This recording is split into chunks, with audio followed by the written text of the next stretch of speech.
Merci beaucoup, Jonathan aussi. J'ai aimé la phrase. C'est moi qui ai dit cette phrase? J'ai noté, parce que je ne sais pas qui l'a dit, mais elle était bien.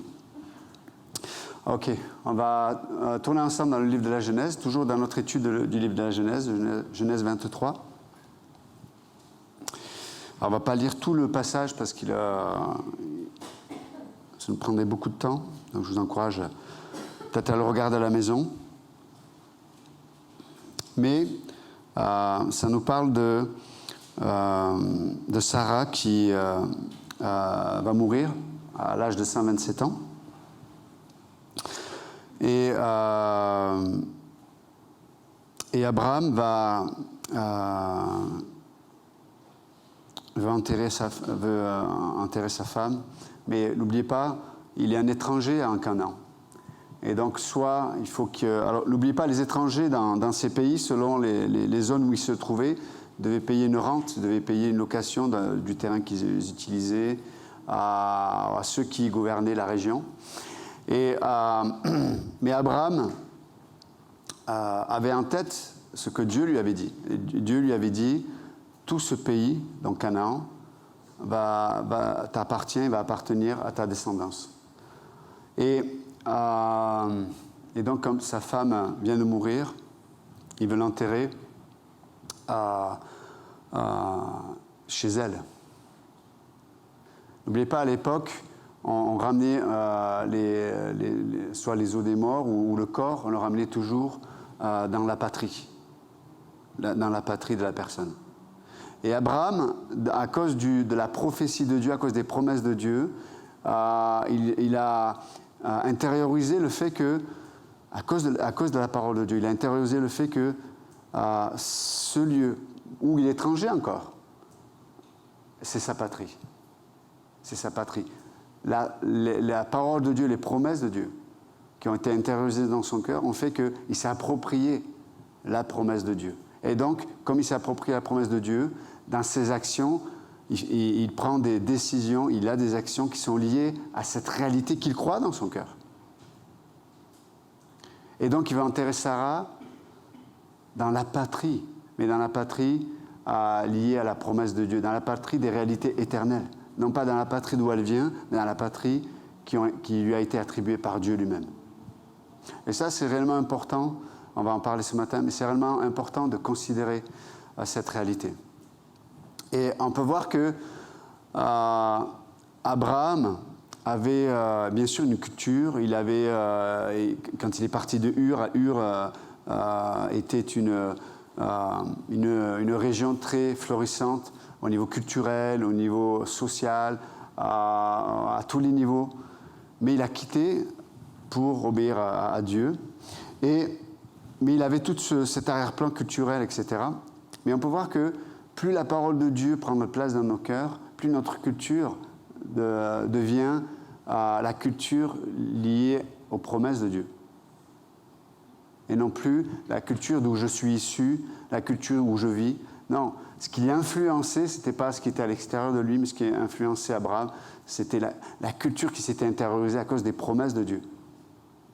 Et donc, il cherche, si vous lisez Genèse 23, Abraham va chercher à acheter une sépulture pour sa femme. Donc il y a une caverne à un certain endroit, et il va acheter tout le terrain parce que s'il achetait le lieu, la caverne pour enterrer sa femme, pour une sépulture pour sa femme, il aurait été obligé de louer le terrain qui va avec. Donc Abraham veut tout acheter. Et si vous lisez le passage, on voit qu'il y a une discussion avec les Hittites, donc ceux qui gouvernaient le lieu où ils étaient à côté d'Hébron. Et donc, si vous lisez le passage, vous avez l'impression que ils veulent lui faire un cadeau, parce qu'ils lui disent « Non, vas-y, on te le donne ». Mais en fait, c'est une façon de parler. Je dis « On te le donne, mais ça va te coûter ». Des fois, on a des expressions un peu comme ça. Je dis « Non, vas-y, fais comme chez toi ». Mais il faut payer, quoi. Hein, tu sais. Donc, c'était un peu ça. Et donc, on voit qu'il y a une discussion. Et c'est gratuit, mais il faudra payer la rente quand même. Et Abraham, on voit l'humilité d'Abraham. Il va se prosterner devant les Hittites, puis, alors qu'il était puissant à cette époque-là. Il se prosterne, dit non, je veux acheter cette caverne et le terrain qui se trouve à tel endroit. Et les Hittites lui disent, oui, le propriétaire, c'est Ephron. Et puis, il va avoir cette discussion avec lui. En définitif, le gars lui dit, au départ, il lui dit presque, je te le donne, mais à la fin, il lui fait un prix, mais qui est 4-5 fois le prix du terrain et de la caverne. Mais Abraham ne discute pas, Abraham ne négocie pas.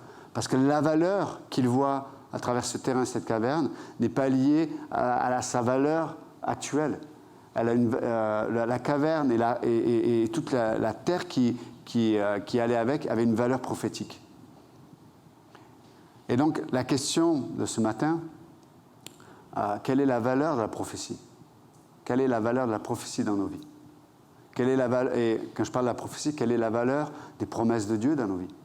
Quelle est la valeur de ce que Dieu dit pour nos vies? Et selon le poids, parce que la valeur ça part du poids, selon le poids que ça a dans nos âmes, dans nos cœurs et par la foi, ça va nous amener à avoir des priorités, ça va nous amener à avoir des actions, ça va nous amener à avoir une façon de penser.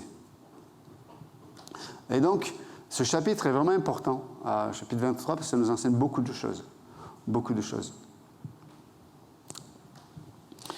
Et on va lire juste quelques versets. La vie de Sarah fut de 127 ans. Telles sont les années de la vie de Sarah. Sarah mourut à Kirja Arba, qui est Hébron, dans le pays de Canaan. Et Abraham vint pour mener deuil sur Sarah et pour la pleurer. Donc ça veut dire que ça sous-entend que sûrement Sarah est morte, non pas de maladie, ça n'a pas pris longtemps, elle est morte de vieillesse. Et on voit qu'Abraham était ailleurs à ce moment-là. Et donc il vient pour mener deuil pour sa femme. Et la pleurer. Abraham se leva de devant son mort et parla ainsi au fils de Heth. Je suis étranger habitant parmi vous, donnez-moi la possession d'un sépulcre chez vous pour enterrer mon mort et l'ôter de devant moi. On va arrêter là. Donc c'est, au vu de la situation qu'il est en train de vivre, il doit prendre une décision, il doit prendre une direction. Et qu'est-ce qui va motiver ces actions? Ou des fois, on peut se poser la question, qu'est-ce qui nous motive de ne pas prendre des décisions aussi? Parce que des fois, on peut avoir de mauvaises priorités ou des actions qui ne correspondent pas à ce qui est juste. Mais des fois, la non-action est aussi une révélation de ce qui, peut-être, se trouve dans nos cœurs. Parce que des fois, on n'agit pas parce que quelque chose ne nous semble pas important. Mais qu'est-ce qui est important? Quelle est la valeur de la prophétie? Et ça a du poids sur tellement de sphères de nos vies. Tellement de sphères de nos vies. Si on prend le couple, par exemple, quand on se marie avec un homme se marie avec une femme, ou une femme avec un homme, seulement, c'est ça le couple. Ce n'est pas une femme, un homme, un homme. C'est un homme, une femme, un homme. Ok? C'est ce que l'Écriture nous enseigne. Mais Dieu, et quand il y a une alliance à travers le mariage, on rentre sous l'autorité de la prophétie. L'homme et la femme, l'homme quittera son père et sa mère et s'attachera à sa femme et ils deviendront une seule chair. C'est là on se place sous l'autorité de la prophétie, sous l'autorité de la parole de Dieu. Et quelle est la valeur de la prophétie dans un couple? Une femme a besoin de voir les actions de cette prophétie à travers l'homme. Et l'autorité de l'homme dans la famille est premièrement d'aimer sa femme comme Christ a aimé l'Église. C'est ça l'autorité qu'il a reçue. Si sa motivation n'est pas cet amour-là, il aura une mauvaise autorité. Soit il va s'imposer à travers son tempérament, à travers sa force, parce que souvent les hommes physiquement sont plus forts, soit il va s'imposer en s'effaçant. Vous savez, des fois, c'est une façon de s'imposer. Je m'efface et je te laisse prendre les décisions, je te laisse les responsabilités. Non, quelle est la valeur de la prophétie dans un couple? De la même façon, une femme quelle est la valeur de la prophétie dans le cœur de la femme? Au-delà de la personne avec qui je me suis marié, derrière ça, il y a l'engagement de Dieu, il y a l'engagement de la parole de Dieu, il y a l'engagement de la prophétie. Quelle est la valeur de la prophétie dans mon cœur? Et trop souvent, on est arrêté par la situation, par la circonstance. Et on n'a pas une vision prophétique, enfin en tout cas en se plaçant sous la promesse et prophétiquement sous l'autorité de la prophétie biblique, dans les situations. Et du coup, nos actions ne vont pas être des actions de foi. Ça va être des actions simplement, alors soit ce sont des réactions, tout simplement, soit on va se conformer à une façon de faire, une façon de penser. Mais quand quand on donne la bonne valeur à la prophétie, il va y avoir des actions qui vont aller au-delà de la situation. Ça, c'est le premier point ce matin. On voit qu'Abraham va faire quelque chose d'important. Il va manifester une facette de la foi qui fait partie de la réalité de la vie chrétienne. Il y a la foi, comme Jésus nous a enseigné, si vous aviez de la foi comme un grain de sénévé, si vous demandez à cette montagne de se lever, de se jeter dans la mer, elle le ferait. Ça, c'est une facette de la foi.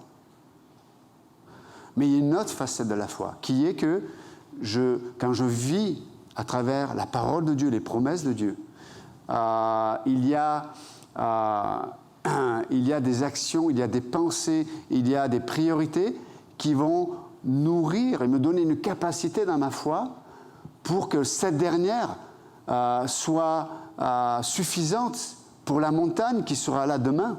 Et j'aurai besoin de cette foi-là pour demain. Mais peut-être que dans les décisions, les priorités que je vais avoir aujourd'hui, mais ces décisions, ces priorités que je vais avoir aujourd'hui vont me donner cette capacité à avoir la foi suffisante pour demain. Et ça, c'est le premier point. Foin. J'ai mélangé foi et point. Donc, premier point, c'est la foi pour déplacer les montagnes maintenant. C'est une partie de la foi. Mais là, Abraham va manifester la foi maintenant pour préparer la foi de déplacer les montagnes de demain. Parce que je ne sais pas quelle montagne va apparaître dans ma vie demain. Ça peut être la maladie, ça peut être des problèmes financiers, ça peut être des problèmes de relations dans le couple, ça peut être des problèmes intérieurs aussi. Enfin, on a des crises spirituelles, on a des crises d'identité dans nos existences, parce que des fois on prend conscience de notre vie, on prend conscience de d'où on vient, on prend conscience de ce qu'on a vécu, on prend conscience de là où on va. Il y a comme une prise de conscience et ça peut créer des crises dans notre âme. Et dans ces crises, on peut faire face à la crainte. Parce qu'il y a beaucoup de questions dont on n'a pas les réponses. Il y a beaucoup de montagnes. Encore une fois, les montagnes, c'est des choses qui sont des épreuves, des choses qu'on ne sait pas comment on va pouvoir la déplacer. Et donc Abraham va, en tout cas dans ce moment-là, alors qu'il vient de perdre sa femme, bien sûr que l'Écriture dit il va mener deuil, il va pleurer, mais il va utiliser cette situation pour révéler ce qui était dans son cœur, dans ses pensées, au profond de lui, et ce qui régnait dans son âme. C'était la réalité prophétique. Je veux que ma femme soit enterrée dans sa patrie, parce que ce terrain-là, ce Canaan-là, nous a été donné par Dieu. Même si aujourd'hui on est étranger, il va le dire d'ailleurs avec les titres, nous sommes étrangers, mais dans sa tête, c'est notre patrie. Est-ce que vous êtes avec moi ? Et c'est vraiment important. Et on va dire que le terrain qui nous a été légué par Dieu, ce n'est pas ce monde, mais c'est notre âme. C'est notre âme. Le Canaan qui doit être conquis pour la réalité, pour les réalités spirituelles, c'est nous, c'est notre âme. C'est dans le corps de Christ, etc., etc. Ça, c'est ce terrain-là qu'on doit conquérir. C'est à travers ce terrain-là que nous devons avoir cette vision prophétique, et donc sur notre âme. Parce que Canaan, ça parle de la maturité spirituelle, bibliquement parlant. Si on l'associe de façon spirituelle à qui nous sommes. Donc, comment je peux aujourd'hui avoir cette foi pour préparer peut-être aux réalités des montagnes qui vont apparaître demain? C'est ça la vraie question. Vous savez, on est dans un temps de l'histoire, et notamment en Occident, où on a une vision des choses qui est pas fausse à 100%, mais pas juste à 100% non plus. C'est qu'on est dans une société de l'instant, une société du maintenant. C'est pour ça que les gens sont... il y a comme un handicap dans l'âme des gens. Les gens sont littéralement handicapés parce qu'ils n'ont pas de capacité à vivre le présent avec une vision de demain. Et donc, ce qui va gouverner leur âme et ce qui va faire ce qu'ils sont, c'est qu'ils veulent se saisir des opportunités pour remplir leurs désirs, leurs besoins maintenant. Et ça va devenir leur priorité, ça va devenir leur façon de penser. Et c'est pour ça que même nous, des fois en tant que chrétiens, quand on vit comme ça, on se met tellement de limites. Comprenez? On met tellement de limites dans le sens que dans le présent maintenant, du moment que je vis là, la provision de Dieu, elle est suffisante pour ce que je suis appelé à vivre. Mais des fois, on ne va pas prendre des décisions, on ne va pas faire des pas de foi, parce qu'on regarde à demain avec ce que l'on observe maintenant.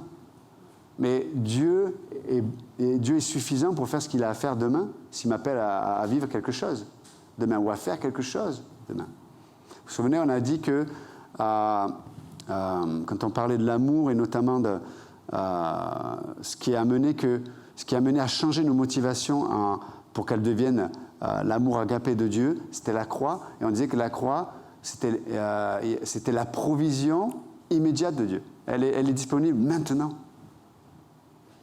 Maintenant. Il y a des provisions qui vont intervenir dans notre existence. Mais en tout cas, la provision qui fait que je peux être en communion avec Dieu et révéler Christ, c'est la croix. Elle est disponible maintenant, peu importe les situations. Ça, c'est extraordinaire. Donc, on doit apprendre à regarder notre existence, se dire, mais qu'est-ce que... quel genre de foi j'expérimente? Quel genre de foi j'expérimente? Et vous savez, quand on comprend les différentes facettes de la foi, on commence à avoir une façon d'écouter qui est différente. Des fois, je peux venir à un culte, à des cours, et je regarde à ce que je vis, je regarde à mon besoin, je regarde à qui je suis, et j'attends d'entendre quelque chose qui peut répondre à ce que je viens de décrire. Mais à un moment donné, plus on grandit, bien sûr qu'il y a cette réalité-là que je viens de décrire, mais aussi, il y a une autre facette qui va être dessinée de ma façon d'écouter. C'est ce côté, qu'est-ce que Dieu dit, même si ça ne correspond pas forcément à ce que apparemment je vis, mais qu'est-ce que Dieu dit? Et ce que Dieu va dire, même si émotionnellement je ne m'identifie pas parce que ça ne correspond pas à ce que je vis, ce que Dieu dit, je le prends comme venant de Dieu. Et c'est ça, cette autre facette de la foi.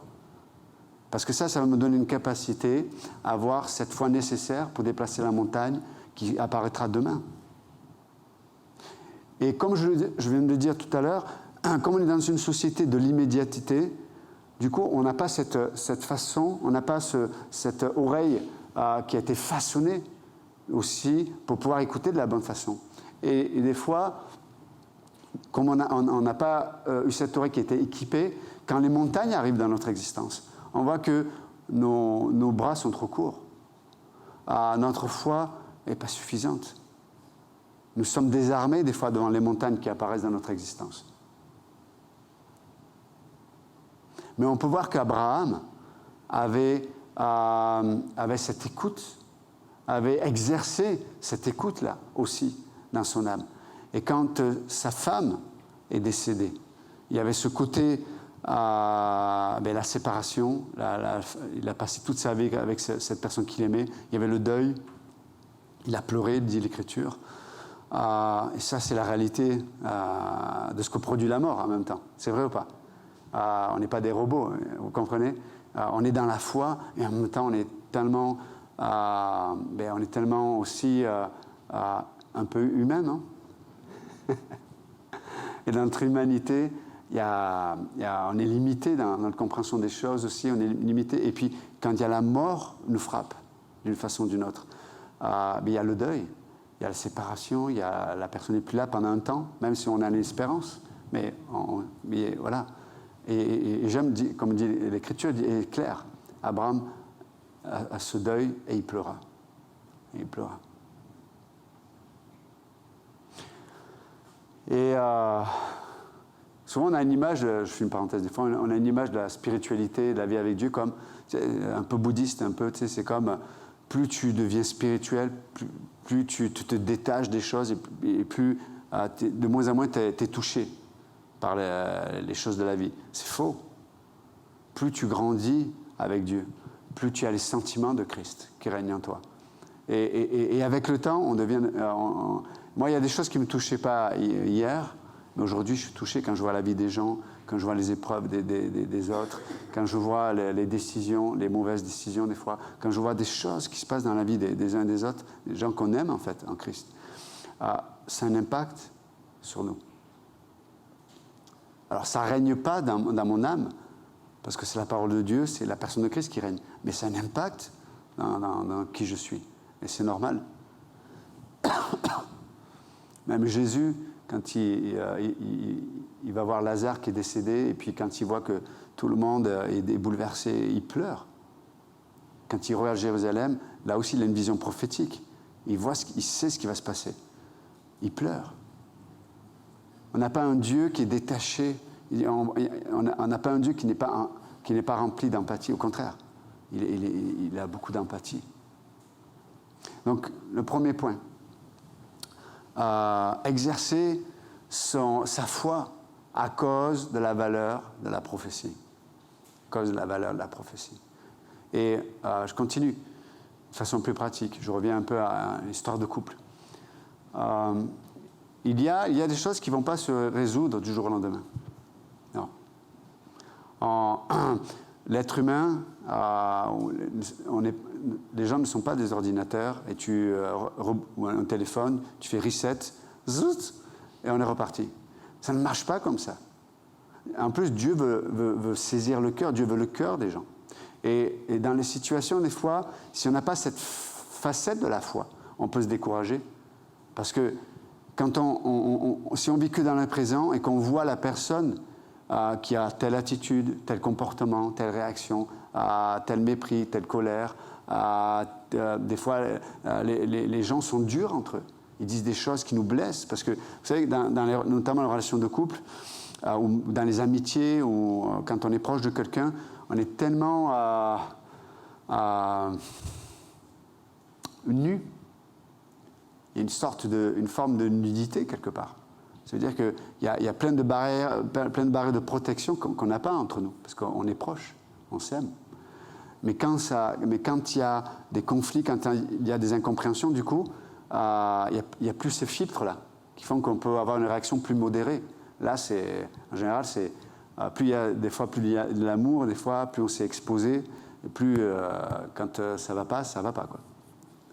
Et plus ça nous blesse d'ailleurs, et plus on blesse la personne. Et donc, et ces situations sont là aussi pour nous amener à rediriger notre regard. Dire, ok, je ne peux pas changer l'autre, je ne peux pas des fois changer la situation, mais moi, je peux être changé dans cette situation avec cette foi qui est nourrie par une vision et une valeur de la prophétie. Non, ma femme, je ne veux pas la voir simplement dans ses travers, dans ses attitudes, dans ses comportements, dans ses péchés, dans ses manquements, même aussi, parce que les femmes, des fois, elles sont fortes, elles ont les mots, elles ont l'attitude, le verbe pour faire mal, comme personne d'autre. Elles ont été prises de la côte d'Adam. Hein. Elles savent où taper, quoi. Elles ne forcent même pas. Hein. elles savent faire mal. L'homme aussi, mais l'homme en est plus bestial, plus animal, c'est moins subtil. Voilà, c'est moins subtil. Mais il faut la question c'est la valeur de la prophétie. Okay. Aimer ma femme comme Christ a aimé l'Église. Dans la situation, je ne peux pas, j'y arrive pas. C'est une montagne qui est trop importante pour moi. Mais je veux apprendre à fixer mon regard sur la prophétie, sur la parole de Dieu, sur la promesse de Dieu. C'est toi qui es derrière cet engagement, ce mariage. Je veux te chercher, je veux entendre parler de toi. Qu'est-ce que ça signifie ? Et on commence à réfléchir, à méditer. Aimer ma femme comme Christ a aimé l'Église. Mais comment Christ a aimé l'Église ? Mais qui est l'Église ? Ah, mais je suis l'Église aussi. Comment Christ m'a aimé ? Et tu commences à porter ton regard sur comment Christ t'aime. Mes amis, là tu commences à comprendre. Cette foi qui va faire que demain, tu pourras déplacer la montagne. Je ne suis pas en train de dire que tu vas déplacer ta femme. Si c'est elle le problème. Ah, je déplace la montagne. C'est bon, pasteur, je me suis occupé de la montagne. Non. OK ? Non. La montagne, c'est cette souffrance, cet impact que ça a sur ton âme, que ça peut avoir sur ta famille, sur tes réactions, sur ce fardeau-là. En fait, des fois, réellement, on ne peut pas porter. Quand c'est quelqu'un qui est le plus proche de toi. Tu ne peux pas le porter. Il te ronge, il te détruit de l'intérieur. Quelle est la valeur de la prophétie ? Comme Christ a aimé l'Église, comment Christ, et tu concentrais sur comment Christ t'a aimé. Et une femme pareille, femme, soumettez-vous à votre mari. Waouh, c'est puissant ça, non ? Oui, mais et vous savez, le principe pour ne pas se soumettre à quelqu'un, c'est discréditer la personne. Et je vous accorde, mesdames, que vous n'avez pas besoin aussi de trop forcer. On sait se discréditer tout seul. On sait le faire. Mais Dieu ne dit pas, femme, soumettez-vous à votre mari si il est à la hauteur. Non, soumettez-vous à votre mari. Parce que en amenant cet esprit de soumission, vous allez créer une capacité chez lui. Pas sûr, mais peut-être ça peut amener une capacité chez lui à ce qu'il puisse porter les regards sur Jésus-Christ et être transformé. Malheureusement, il y a le libre arbitre, donc ce n'est pas garanti, mais vous allez avoir la paix avec Dieu.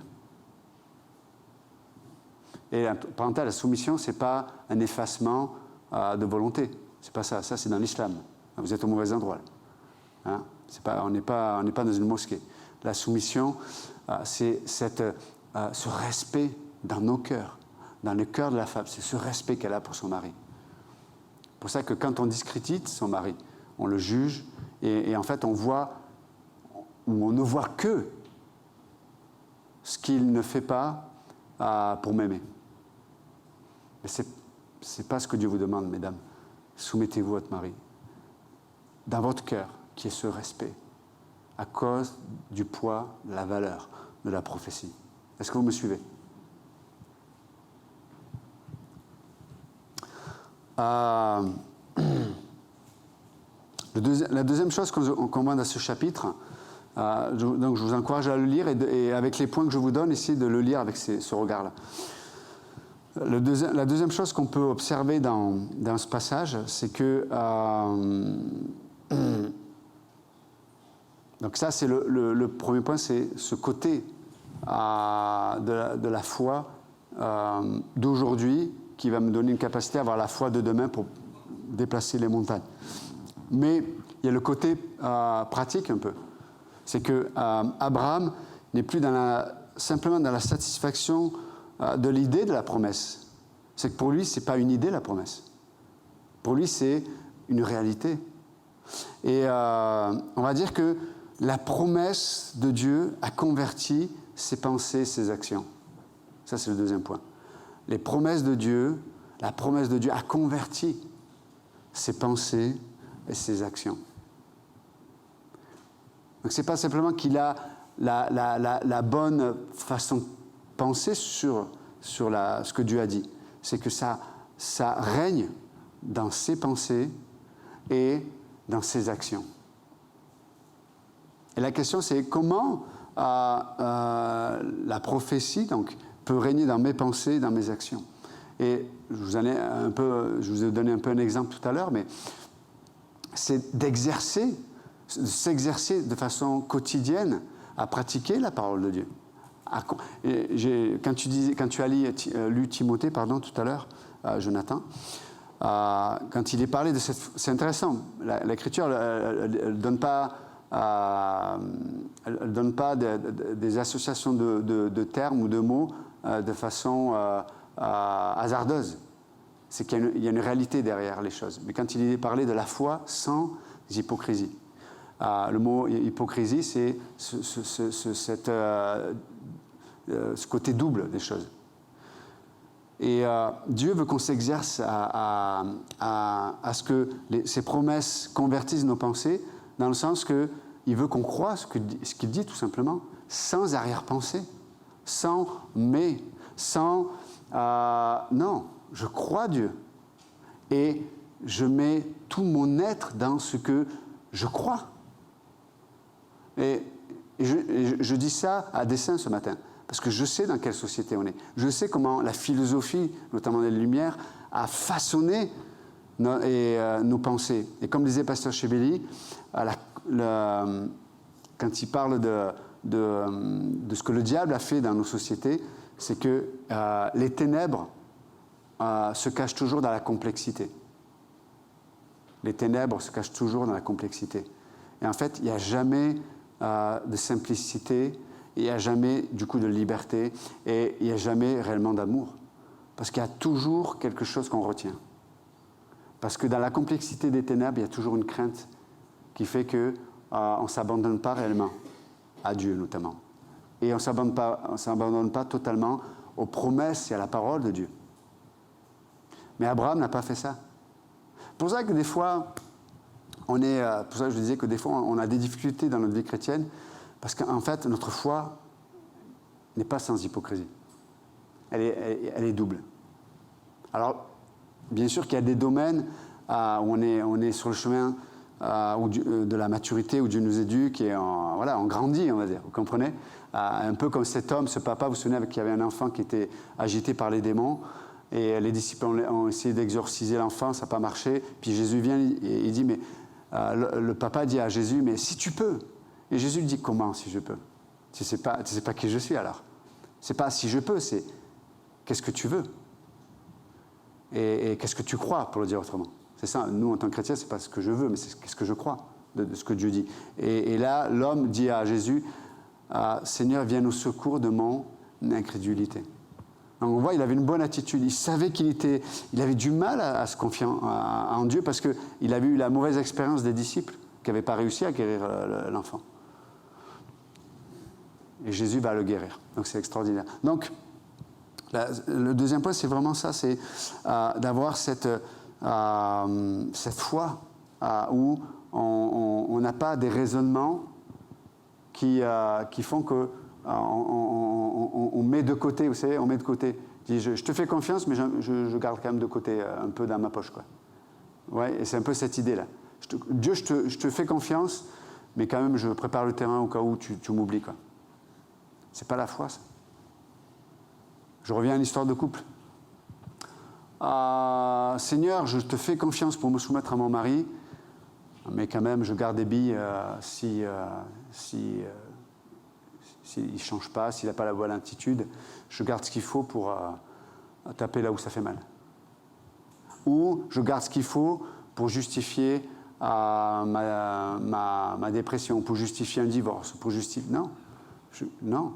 Seigneur, je me soumets à toi et j'obéis à ta parole. Je veux honorer mon mari. Je me souviens, il y a une sœur dans l'église qui est encore dans l'église, ça fait 40 ans qu'elle est dans le ministère aux États-Unis. Et elle s'est mariée avec un homme qui était dans l'église, et on pensait qu'il était converti. En fait, quand ils se sont mariés rapidement, très, très rapidement, quelques mois après ou un an après, Le gars dit non, moi je ne vais plus à l'église, ça ne m'intéresse plus, je ne veux plus entendre parler de Dieu, tout ça, machin. Et cette femme a lutté longtemps, c'était vraiment, et elle était vraiment engagée, était vraiment...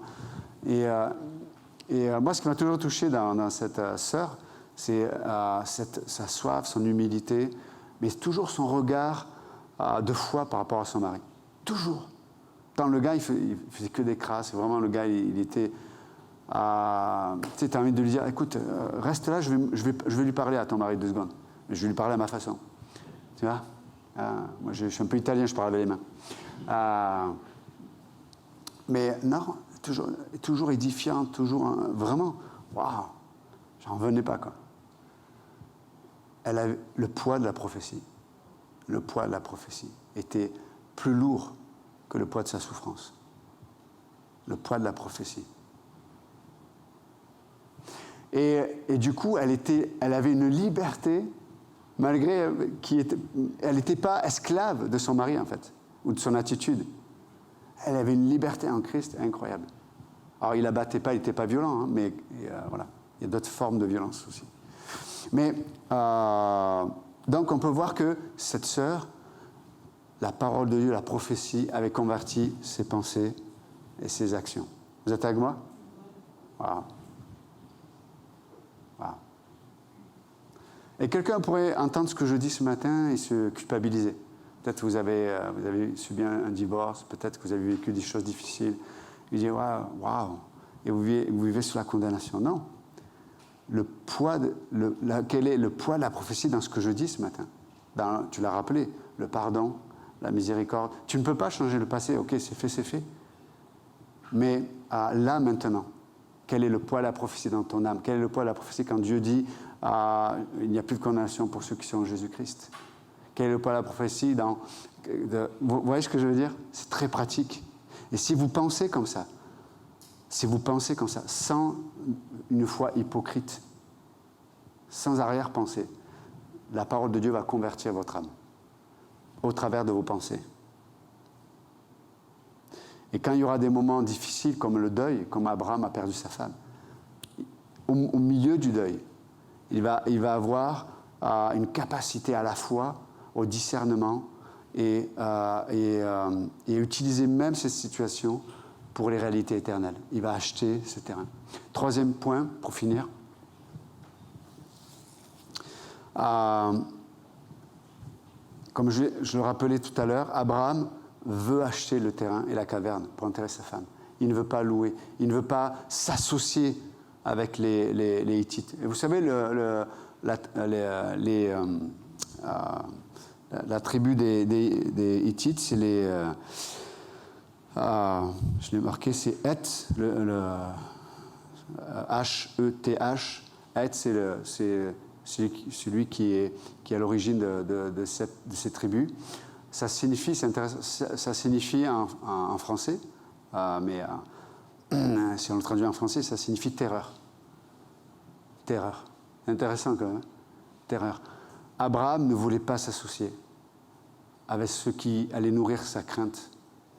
Vous savez, beaucoup de motivations dans nos vies sont juste l'expression de la crainte. Beaucoup de nos motivations sont issues de la crainte. Les terreurs. Abraham a dit, je ne veux pas m'associer. Je vais payer le prix, même au-delà de la valeur du terrain et de la caverne. Je vais payer au-delà, mais je ne veux pas m'associer avec vous. Je ne veux pas m'associer avec vous. Combien d'entre nous, on paye un tribut à ce qui nourrit notre crainte? Parce qu'on ne veut pas payer le prix. On ne veut pas payer le prix. Et le seul moyen de payer, le prix qu'on doit payer, c'est le prix de la foi. C'est le prix de la confiance en Dieu. Le prix, c'est la valeur de la prophétie, c'est ça en fait. Je ne veux pas m'associer avec ce qui va amener la terreur dans ma vie, dans mon âme. On est dans un monde qui est semencé de réalités et d'échéances qui amènent la terreur dans nos âmes, qui amènent la crainte dans nos vies. La mort, je l'ai dit tout à l'heure, la maladie, ça s'appelle le travail, l'argent, ça peut être les relations. Il y a tellement de choses qui amènent la terreur. Dieu dit, je te donne l'autorité, je te donne ce qu'il faut pour te libérer de ça. Ne t'associe pas à ça. Ne t'associe pas à ça. Parce que ça va te rendre esclave, mais esclave de la terreur. Esclave de la crainte. Et après, en tant que chrétien, on ne sait plus qu'est-ce qui nous motive. Est-ce que je suis motivé par l'amour ou est-ce que je suis motivé par la crainte? Et vous savez comment on raisonne, hein, on est dans un monde où on raisonne beaucoup. On dit oui, la foi c'est bien, mais il faut avoir les pieds sur terre quand même. Oui, mais quelle est la source de la gravité qui te garde les pieds sur terre? Est-ce que c'est l'amour ou est-ce que c'est la crainte? Elle est là la question. Elle est là la question. Abraham, lui, a choisi. Il a dit non, je veux payer, je vais acheter le terrain et la caverne. Je ne veux, parce que s'il ne le faisait pas, je disais tout à l'heure, il aurait dû continuer à louer. Il devait se lier avec les Hittites, financièrement. Il a acheté, il a payé le prix. Vous savez, la foi, marcher par la foi, ça nous amène sur le terrain des fois de... pour ça que je parlais de la culture. Ça nous amène sur un terrain où on doit penser et agir différemment de la culture. Encore une fois, ce monde-là, comme il est organisé, t'impose une culture, t'impose une façon de penser, t'impose une sagesse. Vous êtes avec moi? Il t'impose une sagesse. Mais la sagesse de Dieu n'est pas la même sagesse que le monde nous impose. Parce que la finalité de la sagesse de ce monde, c'est toujours la crainte. Ils n'ont pas de réponse à la mort. Ils n'ont pas de réponse par rapport à la maladie. Ils n'ont pas de réponse par rapport aux autres. Et c'est pour ça que les gens sont violents, ils sont remplis de colère. Parce que la crainte est leur motivation. Et ils ne le savent même pas. Mais nous, on a l'amour comme motivation. On a les pieds sur terre. Mais c'est l'amour qui nous garde les pieds sur terre. On peut agir avec sagesse, mais la sagesse de Dieu. La sagesse de Dieu. Et tu sais quoi? Tu n'as pas peur de perdre. Parce que quelqu'un a déjà payé le prix. Jésus-Christ a payé le prix. Il a payé la rançon pour le terrain et la caverne. Pour enterrer Sarah. Il a payé le prix. Nous avons la liberté d'être réellement libres. Libre. Vous connaîtrez la vérité, et la vérité vous affranchira. Mais quelle vérité? Mais la vérité, c'est ce que Jésus dit de lui-même. C'est ça la vérité. Et est-ce qu'on croit ce que Dieu dit de lui-même dans les situations? Ou on le croit simplement quand on vient le dimanche à l'église? Ou on le croit dans les domaines où on ne prend pas trop de risques? Vous savez, on a la foi, mais dans les domaines où, bon, c'est pas trop, ça va, ça craint pas trop là. Mais dans la réalité de la vie, dans les choses dures de la vie, là, il faut que je prenne en main les choses. Une foi sans hypocrisie. Elle n'est pas double. Elle est simple. On croit à Dieu. Donc, Seigneur, merci encore. Il y a beaucoup de choses à dire, on va arrêter. Seigneur, merci encore pour ta parole. Merci pour tout ce que tu veux nous enseigner à travers la vie d'Abraham, Seigneur. Et si ce matin, quelqu'un ne connaît pas Jésus-Christ, peut-être vous avez entendu parler de lui, mais si vous ne connaissez pas Jésus-Christ ce matin, c'est le moment de prendre décision. La Bible dit que celui qui dit demain, demain, ne sait pas si demain il sera toujours là. Aujourd'hui, la Bible dit, c'est le jour du salut, dans l'Épître aux Hébreux. Aujourd'hui, Jésus-Christ dit, si tu entends ma voix, n'endurcis pas ton cœur. N'élève pas des raisonnements qui font que tu dis, c'est pas pour moi. Non, aujourd'hui, tu peux te mettre en règle, tu peux rencontrer le Sauveur. Donc ce matin, si quelqu'un va recevoir Jésus-Christ comme son Sauveur, vous pouvez juste lui dire, ok, je reconnais, Seigneur, ton amour pour moi. Je sais que tu es mort pour mes péchés et je sais que tu es ressuscité, tu es vivant. Je sais que tu es là, je ne comprends pas tout, mais je crois que tu es là, je crois que tu m'aimes, je crois que tu es... Je te donne mon cœur, sauve-moi. Sauve-moi de moi-même, sauve-moi de mes péchés, sauve-moi de... Voilà. viens dans mon cœur, sois mon sauveur. Et alors que juste je vous demanderai de baisser les têtes, de fermer les yeux. Et si quelqu'un ce matin veut recevoir le Christ comme son sauveur, alors que les têtes sont baissées, les yeux sont fermés, je vous demanderai de faire un acte de foi, non pas pour faire partie d'une église, d'ici, non, c'est entre vous et Dieu, devant les anges, devant les autorités de ce monde de ténèbres même. Mais ce matin, je vais vous demander de prendre une décision de foi. Si vous acceptez le Christ comme votre sauveur, levez la main. Jésus, je te donne mon cœur ce matin. Merci pour cette main. Est-ce qu'il y a quelqu'un d'autre qui veut accepter le Christ comme son sauveur ce matin? Est-ce qu'il y a quelqu'un d'autre ce matin qui veut recevoir Jésus-Christ comme son sauveur? Vous pouvez baisser la main, merci. Est-ce qu'il y a quelqu'un d'autre ce matin qui veut avoir l'assurance d'avoir cette paix et cette relation et ce salut éternel?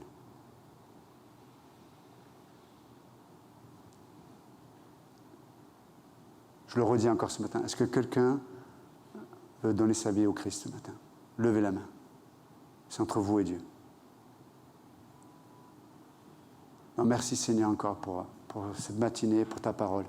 Nous te bénissons encore pour tout ce que tu nous dis et pour tout ce que tu fais. Dans le bon nom de Jésus, nous prions. Amen. Que Dieu vous bénisse.